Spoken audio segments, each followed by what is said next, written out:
नमस्कार, राज क्लासेस में आप सभी लोगों का स्वागत है, हार्दिक अभिनंदन है।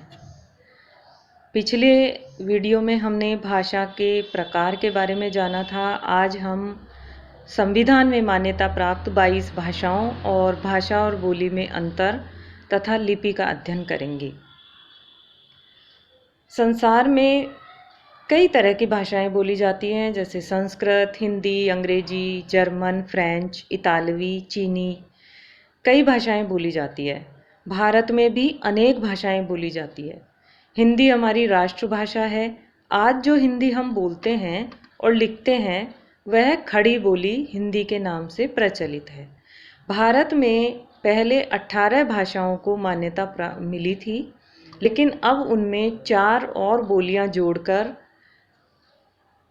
उन्हें 22 भाषाओं को मान्यता दी गई है। 4 बोलियां हैं बोडो, डोगरी, मैथिली और कोंकणी। इन 4 बोलियों को जब संविधान में शामिल कर लिया गया तो निम्नलिखित 22 भाषाएं हमारे संविधान में हो गईं, जिन्हें देखते हैं हम। हिंदी है, जो कि हमारी मातृभाषा, राजभाषा, राष्ट्रभाषा है। संस्कृत, असमिया, डोंगरी, गुजराती, कन्नड़, कश्मीरी, कोंकणी, मैथिली, बोडो, मलयालम, मणिपुरी, मराठी, नेपाली, उड़िया, पंजाबी, संथाली, सिंधी, तमिल, तेलुगु और उर्दू। इन 22 भाषाओं को हमारे संविधान में मान्यता मिली है, किंतु हमारे देश में इसके अतिरिक्त भी बहुत सारी भाषाएं बोली जाती हैं, बहुत सारी बोलियां बोली जाती हैं, जगह जगह अलग तरह की।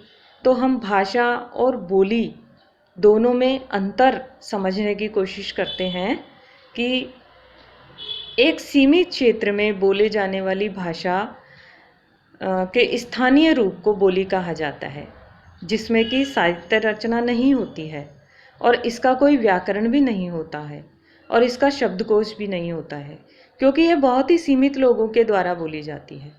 जब भाषा विस्तृत क्षेत्र में बोली जाती है, उसका व्याकरण और शब्दकोश होता है, साहित्य भी लिखा जाता है।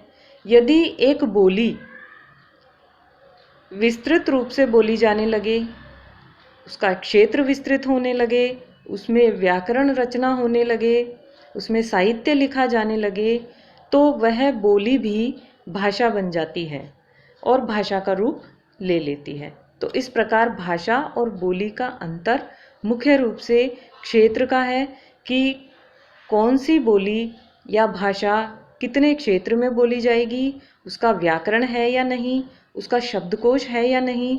तो इसी आधार पर यह निश्चित किया जाता है कि कौन सी बोली भाषा बन चुकी है। अब हम देखते हैं लिपि किसे कहते हैं। जब हम कुछ बोलते हैं तो मुंह से कुछ ध्वनियां निकलती है। ध्वनियों को जिन लेखन चिन्हों में लिखा जाता है वह लिपि कहलाती है। जैसे यदि ए को हम बोलें तो वह ध्वनि का रूप है, किंतु यदि ए को हम लिखित रूप में लिख दें ए, तो यह इसका लिखित रूप है, इसकी लिपि है। और अलग अलग भाषाओं की लिपि अलग अलग होती है। जैसे हिंदी की लिपि देवनागरी है और अंग्रेजी की लिपि रोमन है। इसी प्रकार लिपि पूरे संसार में अलग अलग तरीके से लिखी जाती है। कोई दाएं से बाएं लिखी जाती है, कोई बाएं से दाएं लिखी जाती है। चलिए अब देखते हैं व्याकरण किसे कहते हैं। व्याकरण वह विधा है जिसके द्वारा किसी भाषा का शुद्ध रूप से बोलना या लिखना जाना जाता है। प्रत्येक भाषा के अपने नियम होते हैं। व्याकरण के माध्यम से भाषा के उन्हीं नियमों का ज्ञान होता है और इस प्रकार हम कह सकते हैं कि भाषा के शुद्ध रूप का ज्ञान बनाने वाले, या बनाने वाले नहीं, ज्ञान